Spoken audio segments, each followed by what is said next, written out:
കുടുംബത്തിൽ ആരെങ്കിലും ഇതിൽ മരണപ്പെട്ടോ? കുടുംബത്തിലെ ഫാമിലി അമ്മായിൻ്റെ മോളും വരുമാനം പോയി. അവരെ ഫാമിലിയിലുള്ള 28 ആൾ പോയി.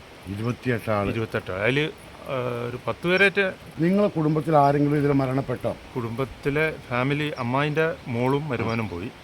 അവരെ ഫാമിലിയിലുള്ള 28 ആൾ പോയി. 28 അതിൽ ഒരു 10 പേരേറ്റ്. പ്രിയമുള്ളവരെ, അസ്സലാമു അലൈക്കും. എല്ലാവർക്കും നമസ്കാരം. മുണ്ടക്കൈ ദുരന്തം കഴിഞ്ഞിട്ട് ഏകദേശം 40 ദിവസം പൂർത്തിയാവുകയാണ്. ഇന്ന് ഈ സ്ഥലങ്ങളൊക്കെ ഒന്ന് കാണാൻ വേണ്ടിയാണ് ഞങ്ങൾ വന്നത്. അപ്പോൾ മുണ്ടക്കൈ ഭാഗത്തേക്ക് ആളുകളെ കടത്തിവിടുന്നില്ല. ഒരുപാട് പോലീസ് ഉദ്യോഗസ്ഥന്മാരും റവന്യൂ ഡിപ്പാർട്ട്മെൻറ്റും എല്ലാവരും ഇവിടെയുണ്ട്. അപ്പോൾ വെള്ളാർമല ഗവൺമെൻറ് ഹയർ സെക്കൻഡറി സ്കൂളാണ് നിങ്ങൾ ഈ കാണുന്നത്. 600 ചില്ലാനം കുട്ടികൾ ഇവിടെ പഠിച്ചിരുന്നു എന്നാണ് അറിയാൻ കഴിഞ്ഞത്. അതിൽ 38ഓളം കുട്ടികളെ കിട്ടിയിട്ടില്ല. ഈ ദുരന്തത്തിൽപ്പെട്ടവരെ എന്നും അറിയാൻ കഴിഞ്ഞു. ഇതൊക്കെ പറയാൻ വളരെയധികം വിഷമമുണ്ട്. എന്നിരുന്നാലും ഇത്തരം കാര്യങ്ങളൊക്കെ നമ്മൾ അറിഞ്ഞിരിക്കണമല്ലോ. ഇവിടെ കണ്ടെങ്കിൽ മരങ്ങളൊക്കെ അല്ല കൂപ്പിൽ അടുക്കിയിട്ട മാതിരിയാണ് മരങ്ങളൊക്കെ അടുക്കിയിട്ടുള്ളത്. അതേപോലെ ഈ പരിസരത്തുള്ള വീടുകളെല്ലാം ഒഴിപ്പിച്ചിട്ടുണ്ട്. ഇവിടെയൊന്നും ആൾ താമസമില്ല. കുറച്ച് ആളുകളൊക്കെ വന്ന് അവരുടെ വീടുകളിൽ നിന്നും സാധനങ്ങളൊക്കെ എടുത്ത് കൊണ്ടുപോകുന്നുണ്ട്. ഏതായിരുന്നാലും എല്ലാം ദൈവ നിശ്ചയം. സാരല്ല കേട്ടോ, എല്ലാം ശരിയാവും. നമ്മൾ മറക്കും. പ്രിയമുള്ളവരെ, അസ്സലാമു അലൈക്കും. എല്ലാവർക്കും നമസ്കാരം. ഇന്ന് 7/9/2024 മുണ്ടക്കൈ ദുരന്തത്തിൽ മരണപ്പെട്ടവർക്ക് വേണ്ടി ഒരു പ്രാർത്ഥനാ സംഗമം മേപ്പാടി പള്ളിയിൽ നടക്കുന്നുണ്ട്. ആ സംഗമത്തിൽ തങ്ങന്മാരും പണ്ഡിതന്മാരും ഒക്കെ വരുന്നുണ്ട് എന്നറിഞ്ഞു. ആ സംഗമത്തിലൊന്ന് പങ്കെടുക്കാനും മുണ്ടക്കൈ ദുരന്തം നടന്ന സ്ഥലം ഒന്ന് കാണാനും വേണ്ടിയാണ് ഞങ്ങൾ വന്നത്. ഇവിടെ വന്ന് നോക്കുമ്പോൾ ഇപ്പോഴും രക്ഷാപ്രവർത്തനം നടന്നുകൊണ്ടിരിക്കുകയാണ്. പാസ്സില്ലാതെ ആരെയും കടത്തിവിടുന്നില്ല. നമ്മളെ പ്രിയപ്പെട്ട സുഹൃത്ത് സുരേഷ് ഏട്ടന് ഞാൻ വിളിച്ചിരുന്നു. അദ്ദേഹം പറഞ്ഞു, നിങ്ങൾ വരൂ, എന്നാൽ കഴിയുന്ന എല്ലാ സഹായങ്ങളും ചെയ്തു തരാമെന്ന്. സുരേഷ് ഏട്ട, നിങ്ങൾ കിട്ടിയിട്ടുണ്ട് അല്ലേ? പിന്നെ ബാക്കിയുള്ളതൊക്കെ അവശിഷ്ടങ്ങളല്ലേ, തിരിച്ചറിയാൻ DNA കൊടുത്തിട്ടുണ്ട്. പിന്നെ ഒരു 10-40 സുഹൃത്തുക്കൾ പോയി. ഫാക്ടറിയിലൊപ്പം പണിയെടുക്കുന്നവർ. അങ്ങനെ ഒരു വിഷമമുണ്ട് സുരേഷ് ഏട്ടന്. കാര്യമായി വ്യക്തമായി അദ്ദേഹത്തിന് പറയാൻ കിട്ടുന്നില്ല. ചൂരൽമല അടുത്ത് തന്നെയാണ് അദ്ദേഹം താമസിക്കുന്നത്. അദ്ദേഹത്തിൻ്റെ റെക്കമെൻഡോടുകൂടെയാണ് ഈ സ്ഥലം ഞങ്ങൾ കാണാൻ വന്നിട്ടുള്ളത്.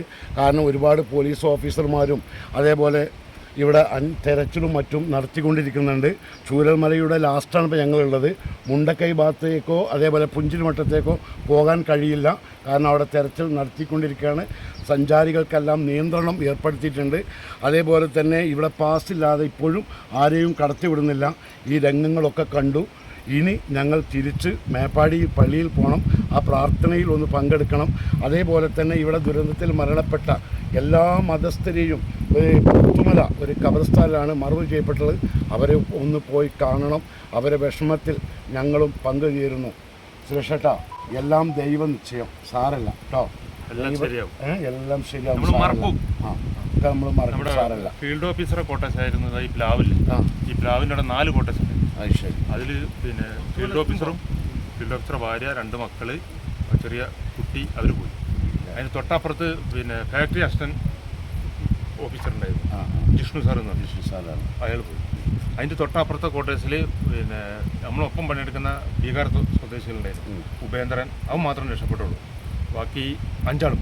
അതന്നെ നമ്മൾ കേൾക്കുന്ന വാർത്തകളൊക്കെ വളരെ ദുഃഖകരമായ വാർത്തകളാണ്. കാരണം ഇന്നലെ ഖത്തറിൽ നിന്നും ശ്രീ വത്സൻ എന്ന് പറഞ്ഞൊരു വ്യക്തി എനിക്ക് മെസ്സേജ് അയച്ചിരുന്നു. അദ്ദേഹത്തിൻ്റെ ഭാര്യ കുടുംബത്തിൽപ്പെട്ട 40 ആൾ മരണപ്പെട്ടു പോയി എന്നാണ് പറയുന്നത്.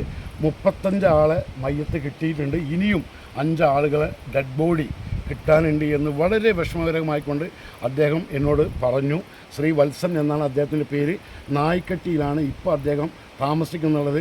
അദ്ദേഹത്തിൻ്റെ ഓരോ കാര്യങ്ങളും കേട്ടപ്പോൾ എന്താ അദ്ദേഹത്തിനോട് മറുപടി പറയാനും എന്നെനിക്ക് അറിയുന്നില്ല. പക്ഷേ ഇതൊക്കെ ദൈവ നിശ്ചയമാണ്. നമ്മൾ ക്ഷമിക്കുക, സഹിക്കുക കേട്ടോ. ആരും നിങ്ങൾ തളരരുത്. നമ്മളൊക്കെ ഇവിടെ ജീവിച്ചിരിപ്പുണ്ട്. നമ്മളാൽ കഴിയുന്ന സഹായം നമ്മൾ ചെയ്യും. ഞങ്ങൾ ഇതിൻ്റെ മുമ്പും ഇവിടെ ഈ പ്രദേശങ്ങളിൽ വന്നിട്ടുണ്ട്.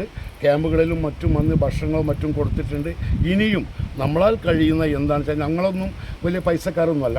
ഞങ്ങളൊക്കെ കൂലിപ്പണിയെടുത്ത് ജീവിതമാർഗം മുന്നോട്ട് കൊണ്ടുപോകുന്നവരാണ്. കുടുംബമായി താമസിക്കുന്നവരാണ്. നിങ്ങളെയൊക്കെ പ്രയാസം കണ്ടപ്പോൾ വളരെയധികം ദുഃഖമുണ്ട്. ഏതായിരുന്നാലും ഇവിടെ വന്നതിലും നിങ്ങളെ കാണാൻ കഴിഞ്ഞതിലും പരിചയപ്പെടാൻ കഴിഞ്ഞതിലും ഒരുപാട് സന്തോഷം.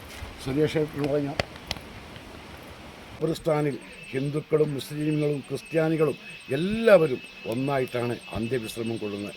അതേപോലെ തന്നെ നമ്മുടെ രാജ്യത്ത് ജീവിക്കുന്ന ഹിന്ദു ആയാലും മുസൽമാനായാലും ക്രിസ്ത്യാനി ആയാലും എല്ലാവരും ഒറ്റക്കെട്ടായി ജീവിക്കാനുള്ള മനസ്സ്, സന്തോഷത്തോടെ സമാധാനത്തോടെ ഈ രാജ്യത്തിൻ്റെ ഐക്യത്തിന് വേണ്ടി സമാധാനത്തിന് വേണ്ടി ഒറ്റക്കെട്ടായി ജീവിക്കാനുള്ള മനസ്സ് പടച്ച റബ്ബ് എല്ലാവർക്കും തൗഫീക്ക് നൽകട്ടെ എന്ന് ദുആ ചെയ്തുകൊണ്ട് തൽക്കാലം ഞങ്ങൾ ചുരുക്കുന്നു.